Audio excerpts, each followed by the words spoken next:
What is like one of the technological processes or innovation, right, that you're most excited about, like implementing that your father's generation has never had access to? Robotics, definitely. I mean, we are looking a lot into integrating robotics into our workflow.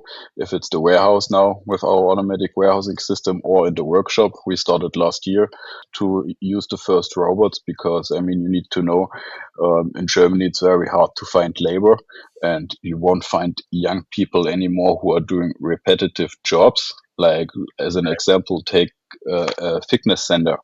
I mean, sending a body to a certain thickness before you put it into a CNC machine, it's a very boring job. You stand for half an hour, 45 minutes in front of the machine, just inserting a piece of wood, getting it out and turning it again until you reach the thickness you want.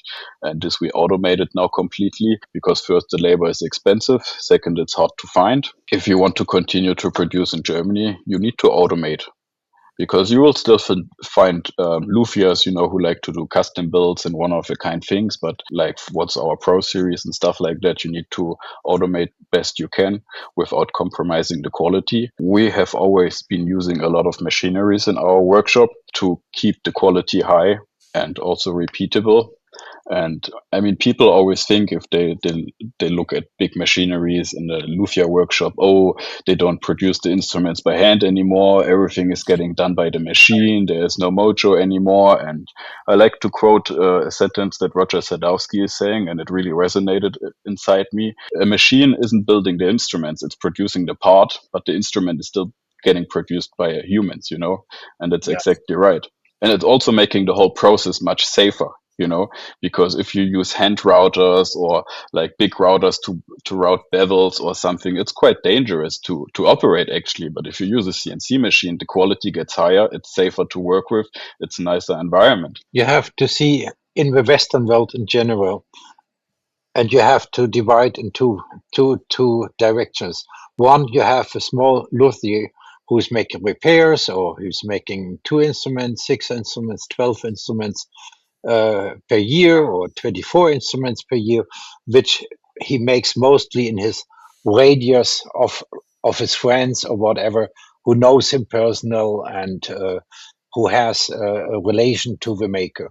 We belong to a manufacturer like Music Man, like Gibson or Fender or other larger companies. You have only maybe 10, 20 anymore in the Western world, which accounted for it. But in long term, it is very difficult to find young people, as Nicola was saying, to work really by hand and to get dirty hands. When I started and when we implemented Vengiwood, was everything done by hand. But Yeah. you come in the evening home and your fingers are all the time black, or your fingers are all the time dirty, or you don't have nails or whatever, because it is really handcraft work. For those, you do not find young people anymore who are willing to do it. It's a different thing as it is a small guitar builder. We like to produce even in 20 years, or we like to produce in 30 years.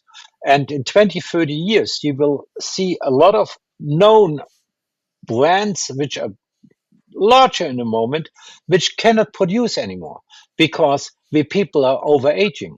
And I could give you names where I know the most employees are between 50 and 55 or 60 or 65. They still work there. But in 10, 20 years, they are gone. So we're investing millions of money in high tech because we do not produce 20,000 instruments.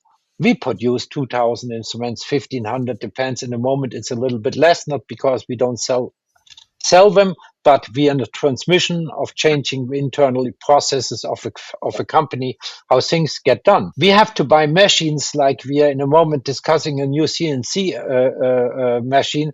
In a moment, we have three CNC machines which can go in 5 axis, but those machines are 10 years old.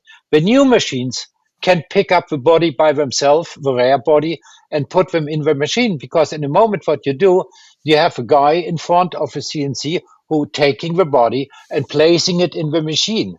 And then he's pushing some buttons. This is not very smart. Handcraft you have to use for smart jobs, for things which making fun. And this is not a job where you can really win young people to do 24/7 the same job, to take the body and put it in a machine. This can be done by a robot.